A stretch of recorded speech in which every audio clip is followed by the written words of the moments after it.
InFi, episode 25. Welcome to InFi, the future of finance, hosted by American economist and author Dr. Robert Murphy. Each week, tune in for dynamic discussions with business pioneers about emerging trends in finance, life insurance, asset management, technology, and more. Now, let's talk the future of finance.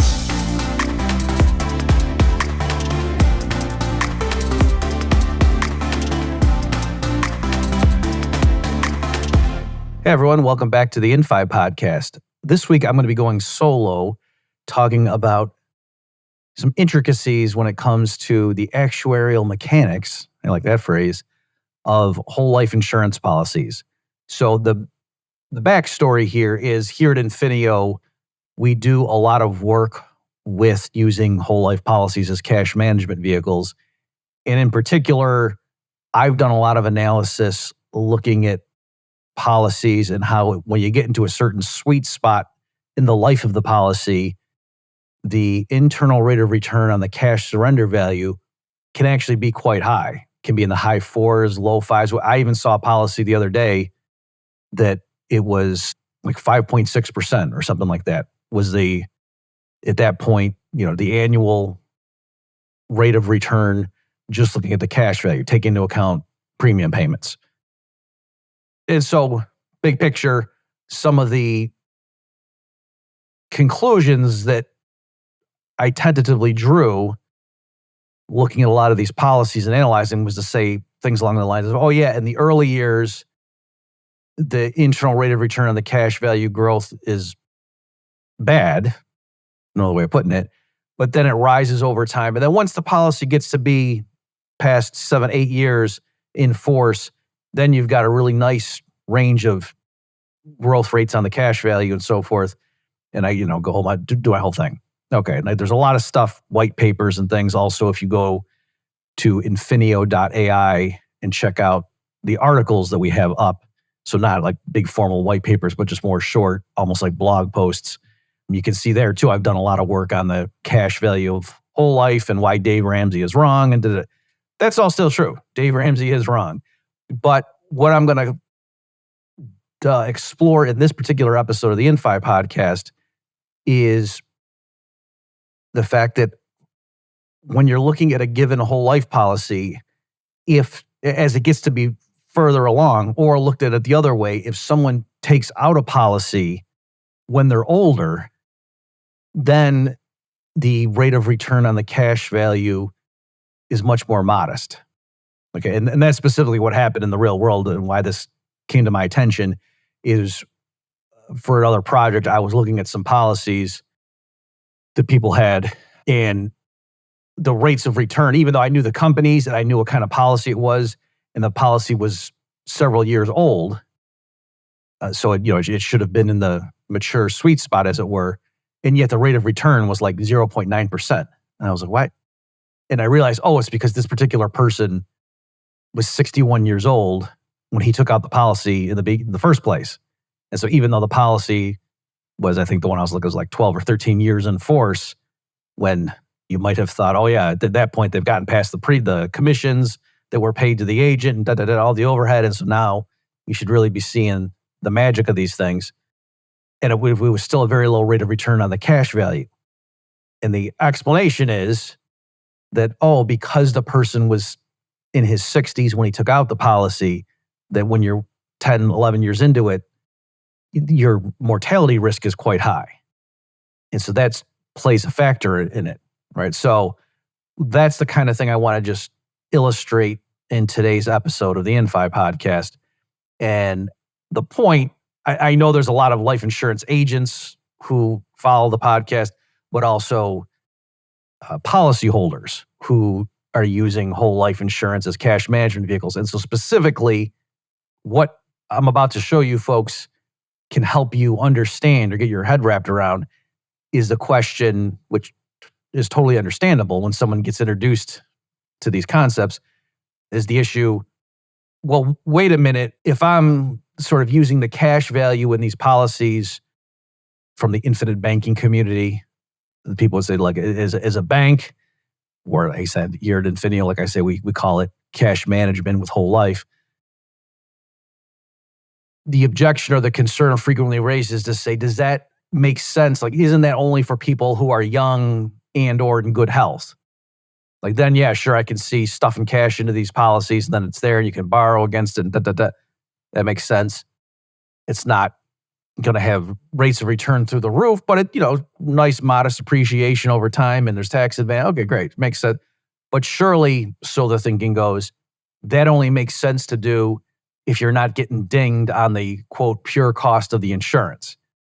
So you'd think, oh, like someone who's young and in the good health, maybe it makes sense for them. But surely, the argument goes, once I get to be in my 60s or 70s, if I haven't taken out one of these policies yet, it would be silly to open up one at that point because I'm paying so much just for the pure cost of the insurance being enforced at that point because the mortality risk is so high. Or likewise, even for a younger person, if they're a smoker or if they're obese or they have all these other conditions that would cause them to not get the preferred optimal rating, then again, is it not true that I'm overpaying for the death benefit coverage or the pure life insurance part as opposed to the cash component?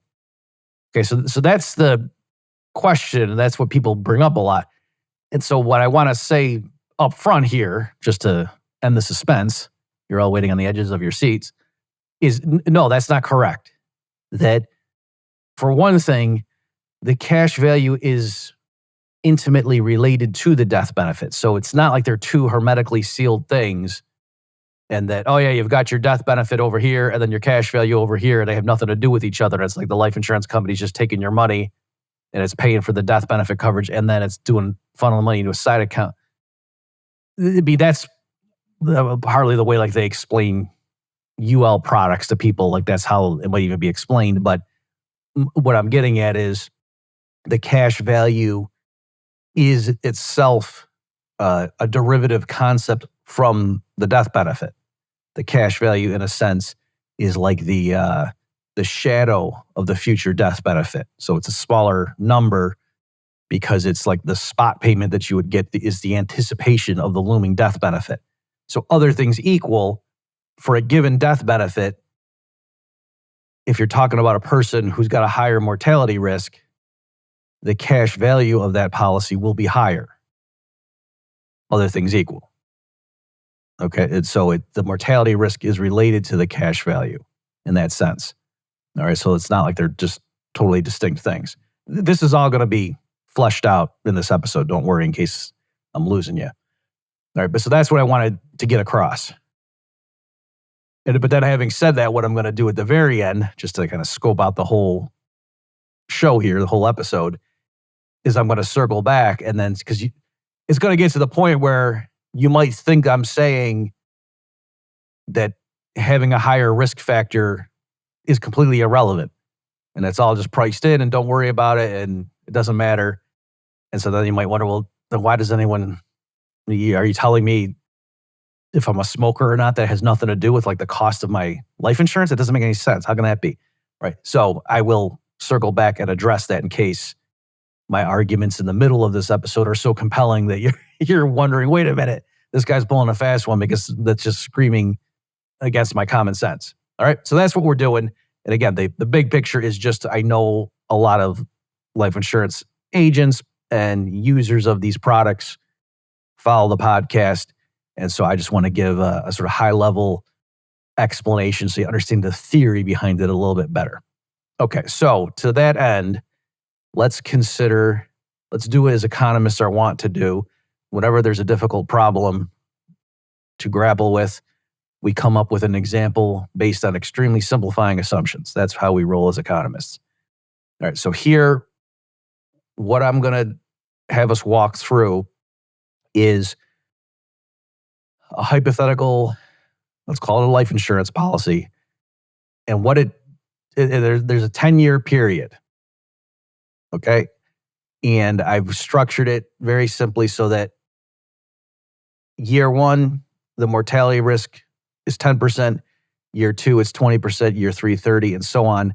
And then at the start of year 10, there's a 100% chance that the person's going to die.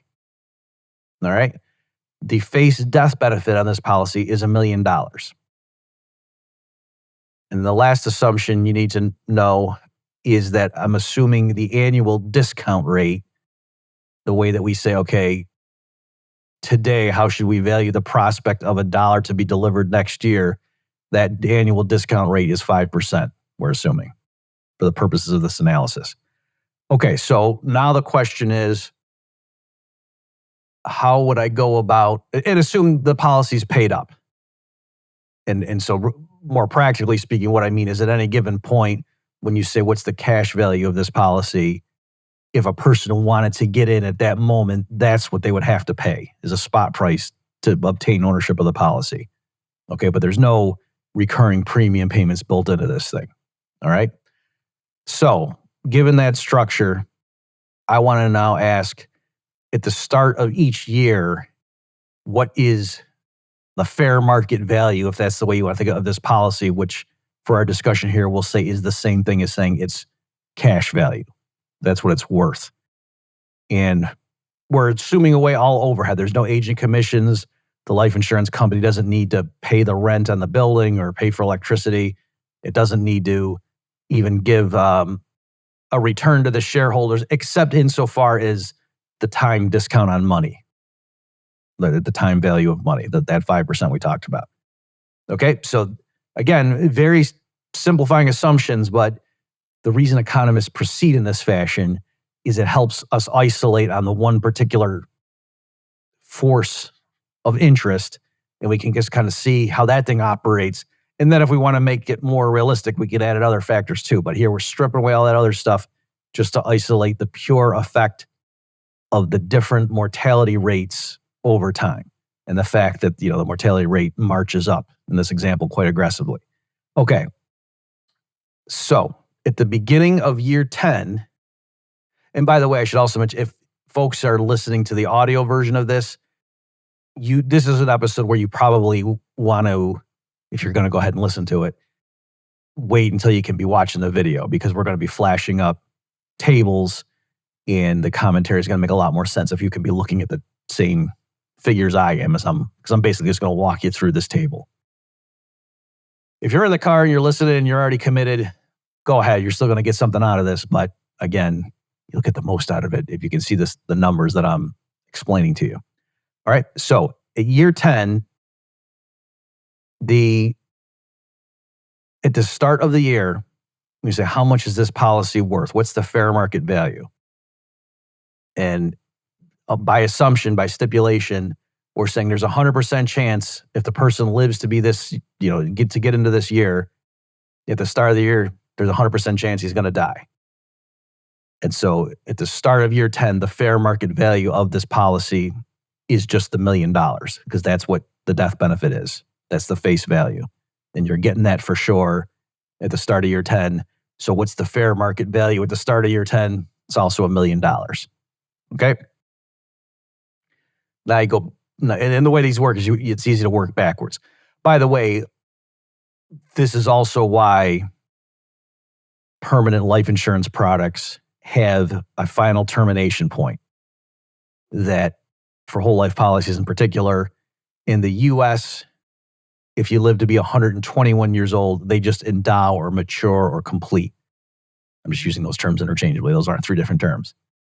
All right. So if the face death benefit is $1 million on a whole life policy in the United States, once you attain age 121, even if you're still alive, they will just go ahead and give you the $1 million at that point. And in Canada, it's the same kind of thing, except the age there is still 100. In the US, it used to be 100, and they bumped it up to 121 at some point in the not too distant past because people were living longer. Canada, they still base it off of being 100 years old, I believe. Okay? Now, why do they do that? It's because for the actuarial analysis, you need to have a termination point. So we have to be able to say, looking into the future, okay, if the person lives to be this long, bam, it's clear cut how much the policy is worth at that moment. It's just the face death benefit at that time. And then you can start working backwards from there. But you need to have that finite termination point to get going with this kind of analysis. So that's partly why they have it in there. Okay, so returning to our hypothetical example here with real simplistic made up numbers, we've just established at the start of year 10, the fair market value of this policy. And since in this example, we're assuming no overhead, no transaction costs, the insurance company is not looking to, quote, make money off of you. So if the fair market value is $1 million, you also, if right the millisecond before you died, if you tried to surrender the policy back to the carrier, they would give you $1 million for it because that's what it's worth. Okay. Now go back 12 months. At the start of year 9, what's the fair market value of this policy? So here I have to spell out a little bit more about the assumptions in terms of how are we modeling the mortality risk? Like what's the actual, the timing of things? So specifically what I'm going to say is what I've assumed for in this table, these calculations, the underlying assumption is at the start of the year, there's a one-shot random event. And you either die or you don't at the start of the year. And if you don't die, then you live to the beginning of the next year, at which point there's again another one-shot coin flip, as it were. Okay? So here at the start of year 9, right before, the idea is we're going to come up with a policy valuation knowing that in 1 millisecond there's going to be this coin toss, but it's a coin that comes up one way 90% of the time and the other way 10%.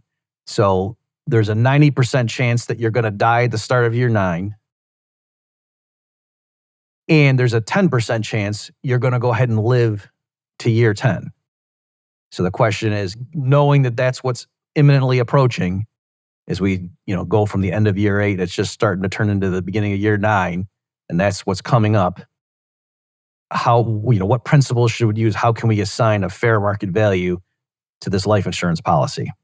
And again, there's no more, it's paid up. There's no premiums you got to kick in. This thing is just rolling over under its own power at this point. Okay, so the way to model that is you say, we're just going to take the expected value. That's a pretty straightforward, sort of what would be called a risk-neutral pricing approach. Looking at the actuarially, tough adverb, fair market price for this thing. Just as an approximation, just to get going here. Like, again, down the road, we could come up with nuances and whatever, and certain people, depending on their tolerance for risk, might value it differently because it's an uncertain thing.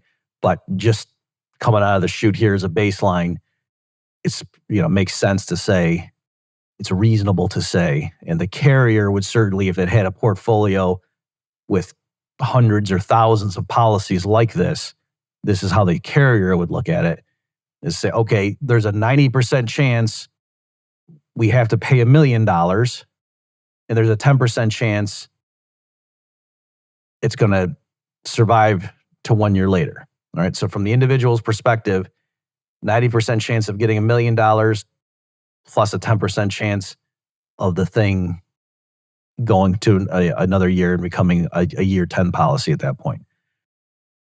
So we're just going to take the weighted average of those two possible outcomes. So in the scenario where he gets the $1 million, there's a 90% chance. So what you're basically doing is you're saying it's 0.9 times $1 million. So that's $900,000 of value right there. And then for the 10% outcome, again, you're going to weight this by 10% probability. So it's 0.1 times. But then what number are we plugging in there? Well, the number we plug in, we got to say there's a 10% chance it's going to turn into a year 10 policy. And this is why we had to start at the end and work backwards, because we need to know if we do survive and survive year 9 and go into year 10, what's the fair market value of this thing going to be 1 year from now? And we already know that. We just computed it a couple minutes ago. So we know that this policy right now at the start of year 9, there's a 10% chance 1 year from now it will turn into a year 10 policy. And we already know that a year 10 policy is worth $1 million. Okay, so you see how that works? So we know right now there's a 90% chance I'm going to get $1 million, in 2 minutes, because the guy dies at the beginning of year 9. And there's a 10% chance that I'm going to get $1 million 12 months from now, right? As this thing turns into a year 10 policy, and then I can go ahead and surrender it for $1 million or just wait for the death and get the $1 million that way. Either way, the timing is the same of getting that $1 million. Okay?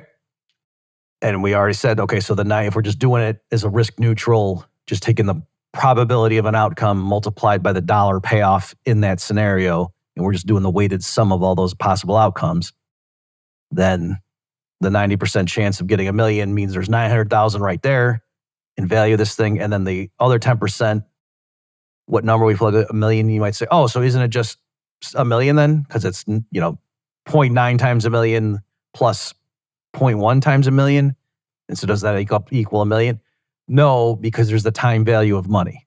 That's why the discount rate matters in this analysis. Because strictly speaking, for the 10%, we're saying there's a 10% chance it will turn into $1 million policy 1 year from now. So the fact that this thing if the person lives, the fact that we know, oh, if I just hang on to this for 1 more year, it will be worth $1 million. That doesn't make it worth $1 million right now. Just like if you had a 1-year bond that said the bearer of this bond in 12 months' time is entitled to the redemption of value of $1 million, the price right now of that bond would not be $1 million. It would only be, it'd be a discounted rate of that or amount. And if the discount rate we're using is 5%, it would be 95,238. Sorry, that would be if it were worth 100,000, right? Because it's the 0.1. Okay. So that's why, if you're looking now back at this table, I plugged in the value, the cash value at the BOY means beginning of year. Beginning of year 9 is 995,238. And again, it's because it's a 90% chance of it being $1 million right away. There's no time lag, so there's no discount rate. So the weighted amount of that is $900,000. And then there's a 10% chance of getting the $1 million, but the $1 million is discounted. It's technically, 1 divided by 1.05 is where you come up with that. And it's 0.95238. And so the 10% weighting on that adds another $95,238 to the current value, spot valuation of this asset. And you add the two together. And so the total amount is $995,238. Okay. I'll go through these much more quickly now. So then, likewise, you go back to year 8 and you say, what's the cash value, the fair market value of this policy at the beginning of year 8, milliseconds before, the uncertain event. And again, so now we say, oh, there's an 80% chance you're going to get the $1 million right away because there's an 80% chance the person dies at the start of year 8. So that's $800,000 that gets thrown into the cash value component. And then there's a 20% chance that this thing will turn into a year 9 policy in 12 months' time. And we already now know that, if it does survive, if the person lives at the beginning of year 9, this policy will have grown in value to $995,238. We discount that by the 5% discount rate, and then we weight it by a 20% chance of that happening, of the person surviving and living through year 8, and then put the two together. So that's the value of that component is $189,569. So that's why added to the $800,000 from the possible death part, the sum is $989,569. Okay. And likewise, all the way back through to year 1, at which point, running through those same procedure, the present value of that thing, the fair market value at the start of year 1 is $881,323. Okay. So that's the procedure by which you can, start with that finite termination amount and then work your way backwards using the discount rate and the assumed probabilities of death all along the way. And that's how you would compute those values.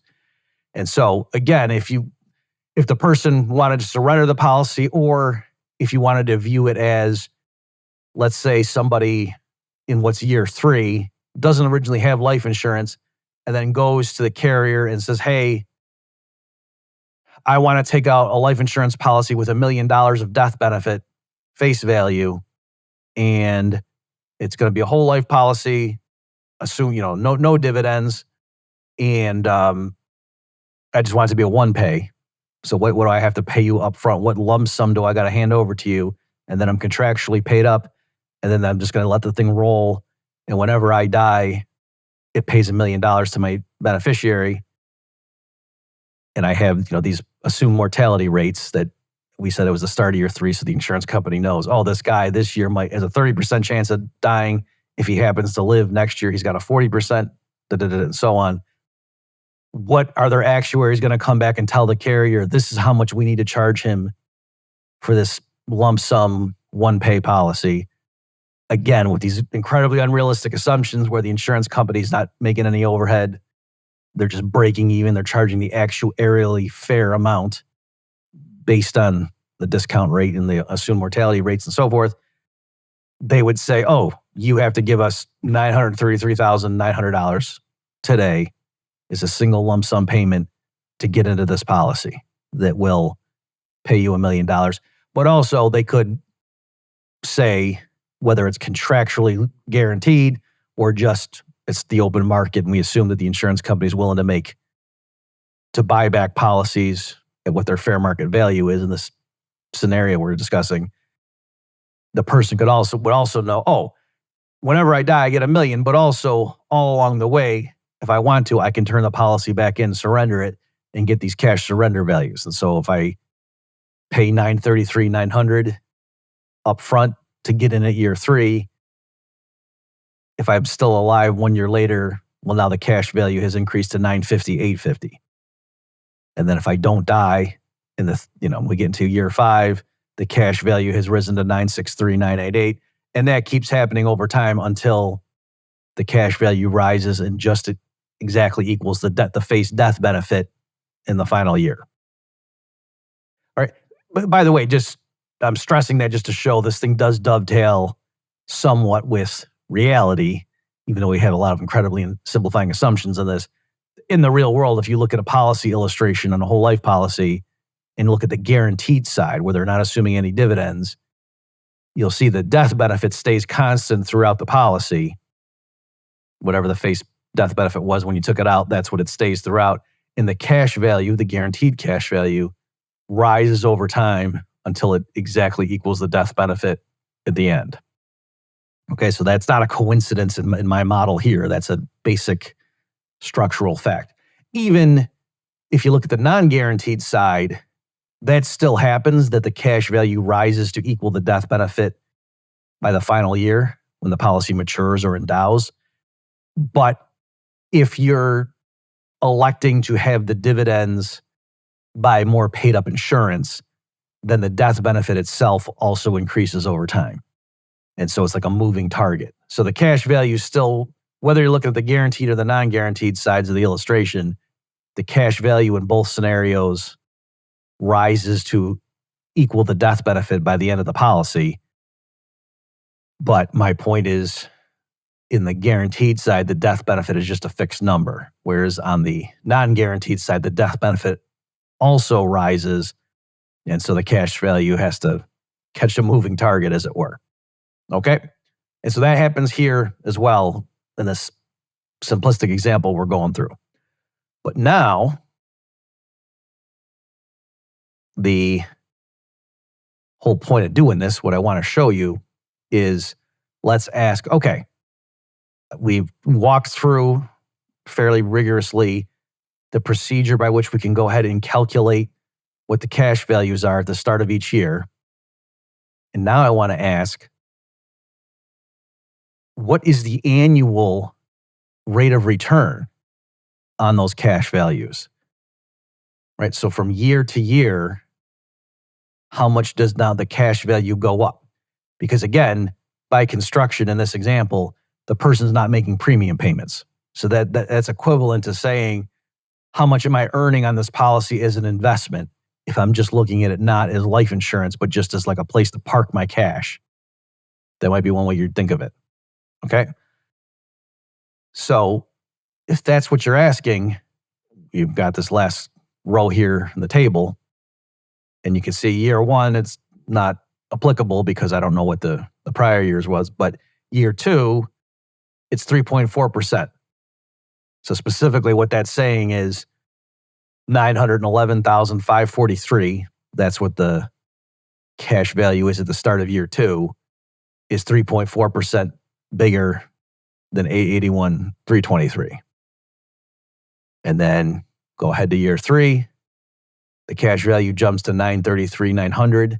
That's 2.5% higher than the 911,543 figure that it was at the start of year 2, and so on.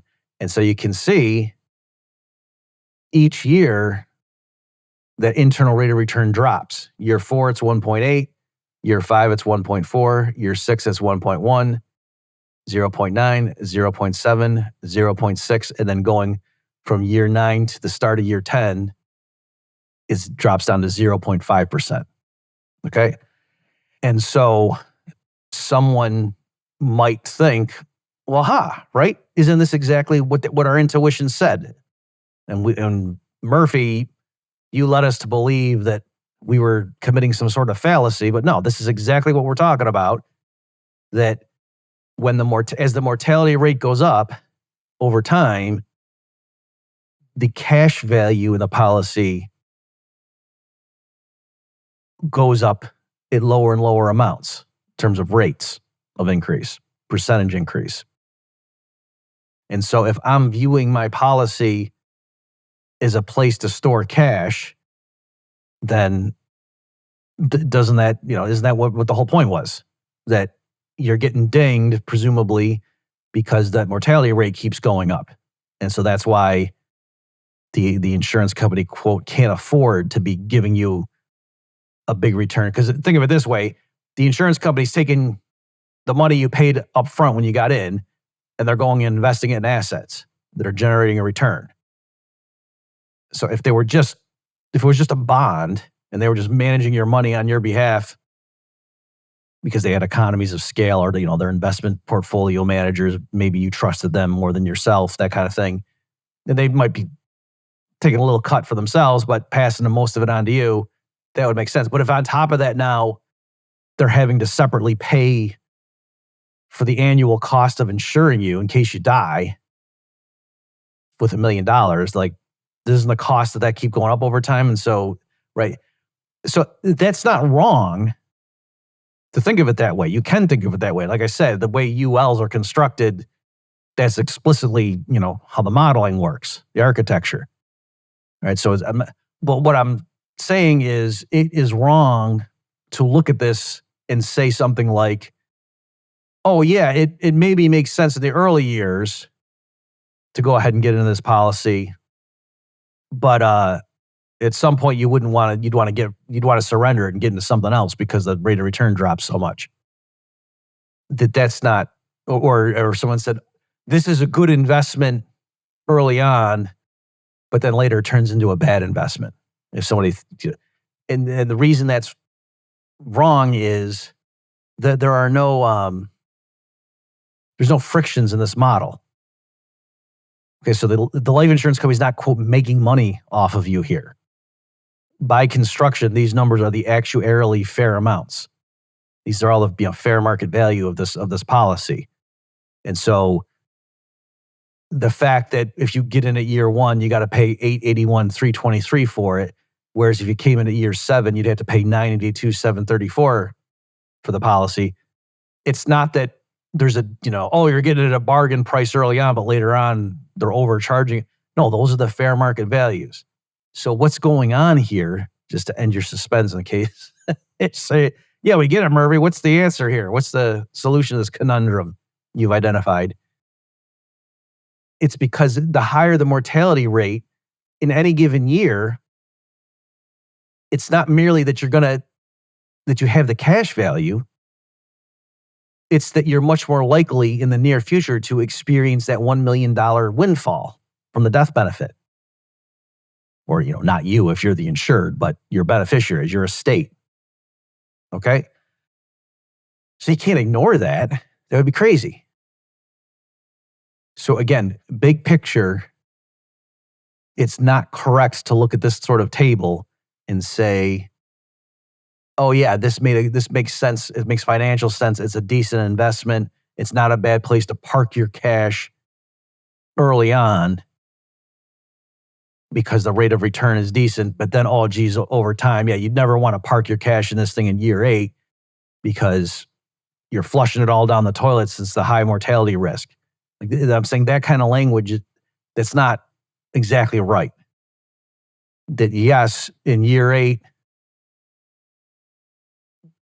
you only expect the cash value if the person lives to go up by 0.6%. But on the other hand, there's an 80% chance you're going to get $1 million right away. And so if you say, oh, well, how should I figure? Well, if you're risk neutral, it's a wash. That's what I'm getting at, that you should be just as happy to be in this investment as you would be in something else that yielded 5% over time if you were risk neutral. Now, you're not risk neutral probably as an individual, and so that's the difference. Okay?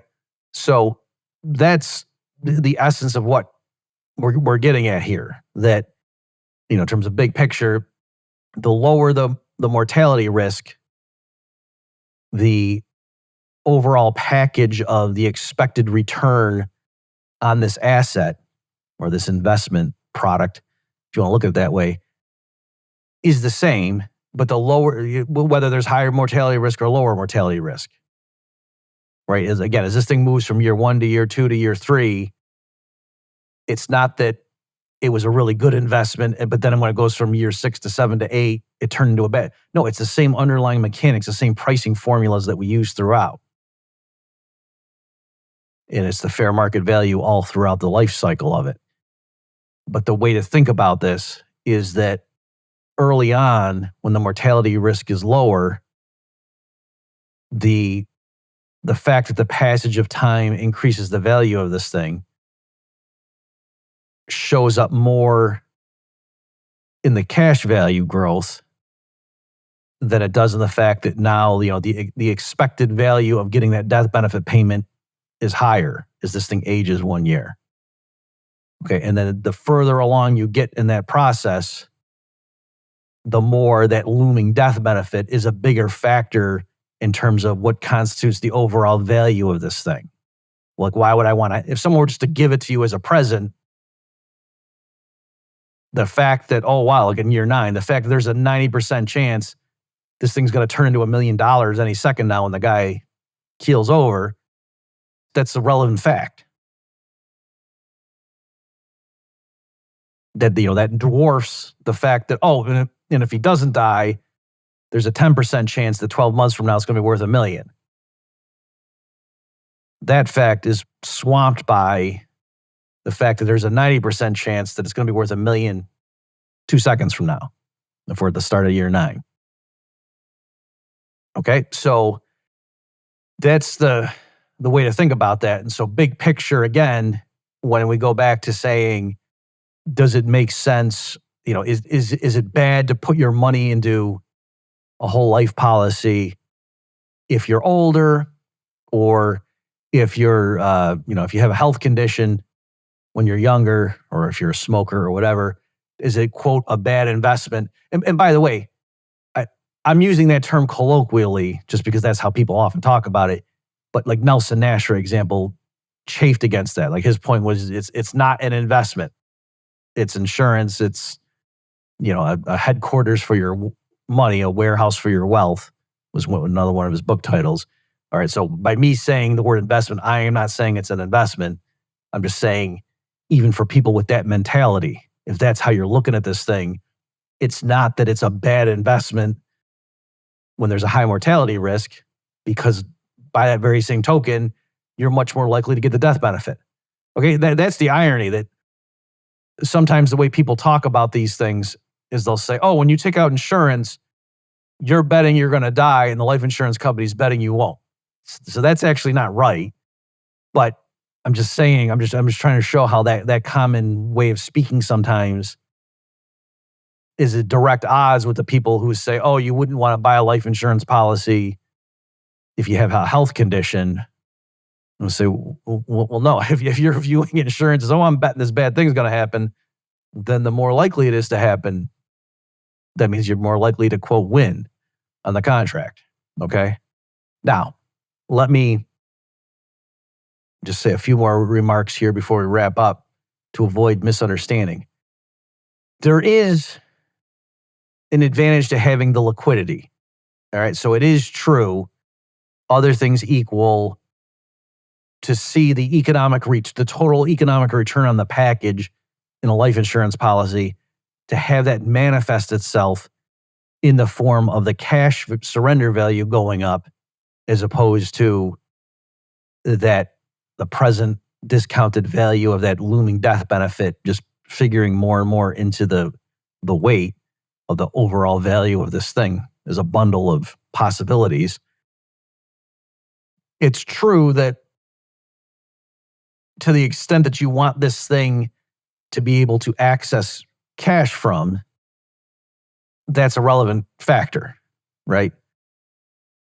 And so if you have expenses coming up and you want to put some money into this thing and have it grow at a certain rate because you want to borrow against it 7 years from now because you're going to pay for your daughter's wedding and you're going to do this and you're going to do that, that if the way you're valuing this thing is just saying, oh, because there's this probability that there's going to be a death and then this money comes in all this money comes in the door, that if you happen to keep living, or the person who's insured keeps living, it's not that, oh, well, there was a 10% chance of getting the $1 million death benefit. So basically that's $100,000 that I can now use to go pay for this extravagant wedding. Well, no, if the person stayed alive, you have zero to show for it. Literally speaking, and then the cash value sort of it takes that into account and does it that way. Okay, so that's one element in terms of the rate of return. But again, that's partly what the cash value is capturing. Okay, so it's this neat interplay where, let me put it to you this way: the reason the cash value, when the mortality rate is high, the reason the cash value doesn't grow much is because the cash value is already bid up closer to what that face death benefit is. Maybe that's the way of thinking about it. That if there's a high chance of death, so notice again, in this example, these policies, or this policy in the later years, the cash value is very close to the official death benefit, right? So year 9, for example, the cash value is $995,238. That's only, $4,700 and change less the full face value of the death benefit. And so that's why there's not really much more margin for it to go up. Okay, so when you're saying having access to the cash and so forth from that looming death benefit, the cash value does anticipate that or quantify that, distill it down into reality. Okay, but yet nonetheless, there is this feature that the amount that you can access, how much it grows over time, is affected by the mortality risk. All right, so that it is a factor, but my point is, it's the way to interpret that is not to say, oh, I'm flushing my money down the toilet if I buy a policy where there's a high mortality rate already built into it from the outset, and that somehow that's wasteful and that is an inefficient way to implement my cash flow management strategy or something like that. That's what I'm trying to get at. It's not that it's that one thing is wasteful and the other one is more prudent. Okay, so that was the main point I wanted to make in this episode, and that was the point of walking through these numbers. Having said all that, now you might be puzzled, like maybe you followed along with what I was saying, and now you're like, but I don't know, Bob, something's just not sitting right. Are you saying that, like, let's say somebody has fire insurance on a building.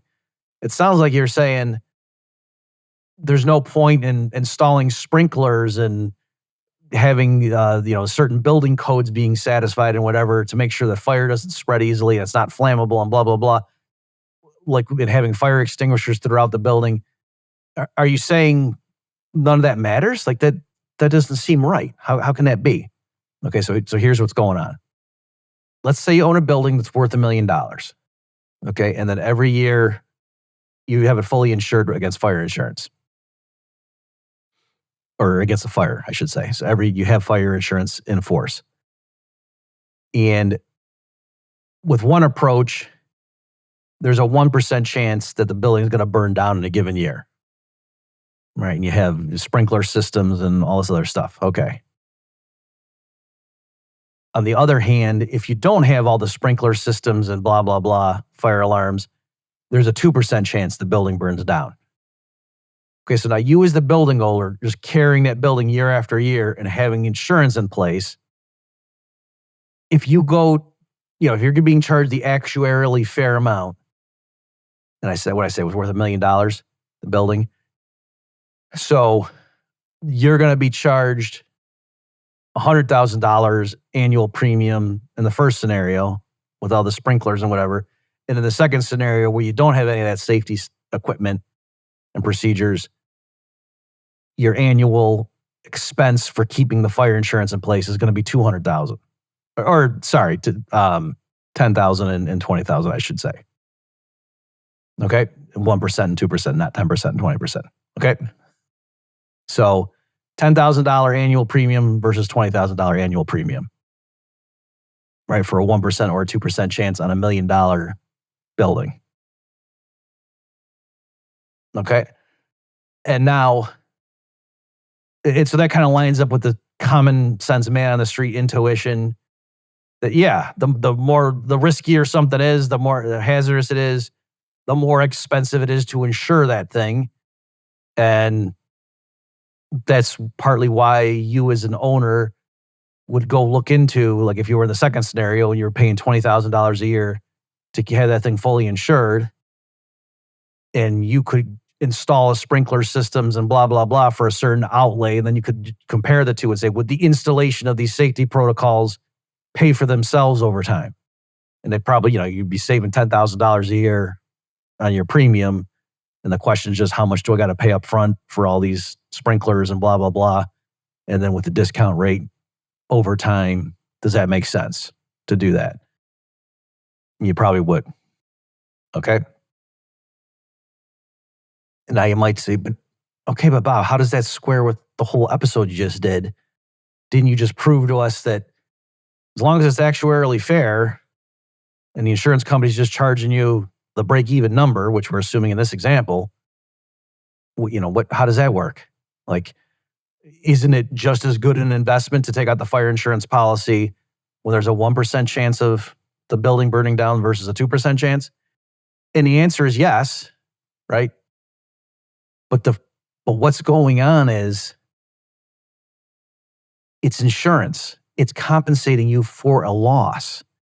And so in the event that your building burns down, the insurance is just giving you the $1 million you need to replace it.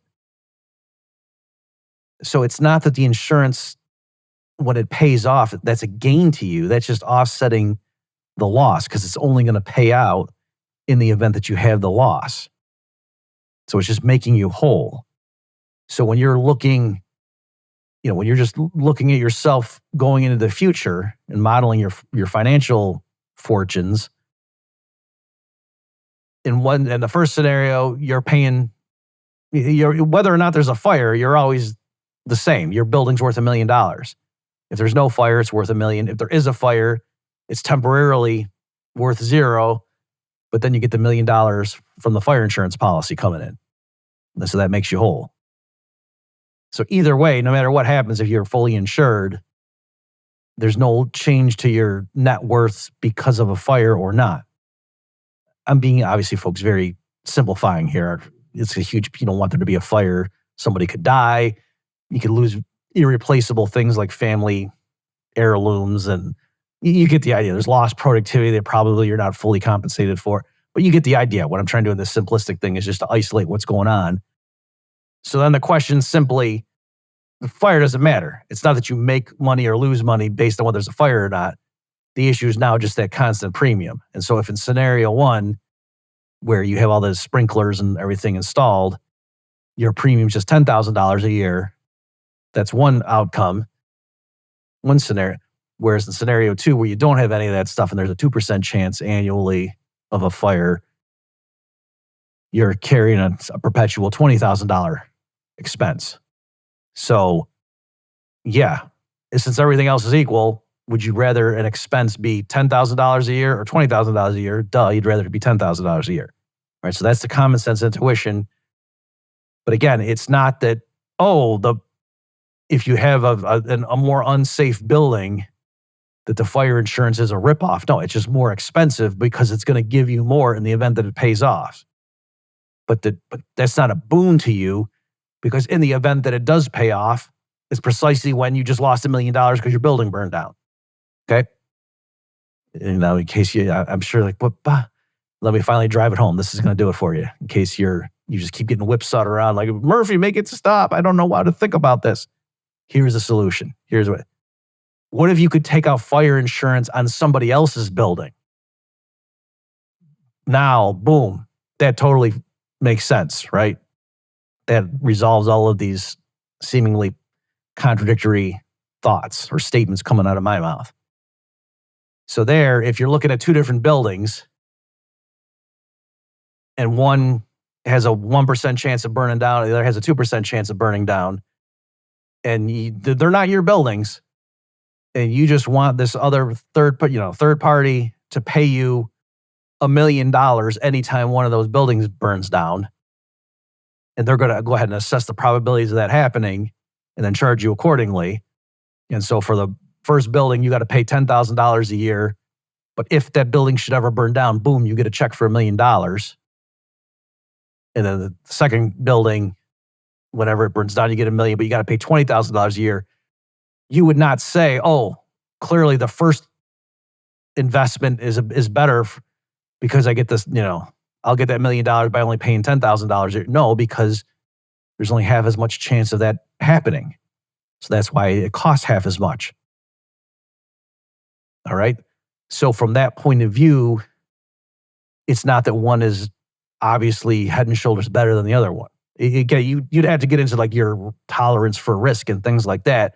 But it's not just that, the other one's twice as expensive. So clearly that's crazy. Why would I want to pay twice as much? Because you're going to get, you're twice as likely to get the benefit. That's why it costs you twice as much. Okay. And then last thing, just because we're talking about insurance here and getting the basic theory of it, this is why in practice, in most applications, you can't take out insurance policies on items or individuals in whom you have no insurable interest. Why? Well, just think about the example we went through. The fire insurance company does not want people walking around just saying, hey, I'll give you $10,000 a year, and if that building burns down, you give me $1 million, okay? Why would that be a risky thing for the insurance company to do? Why would the actuaries not want to sign off on that, or the underwriters not want to sign off on that if you have no ownership stake in that building?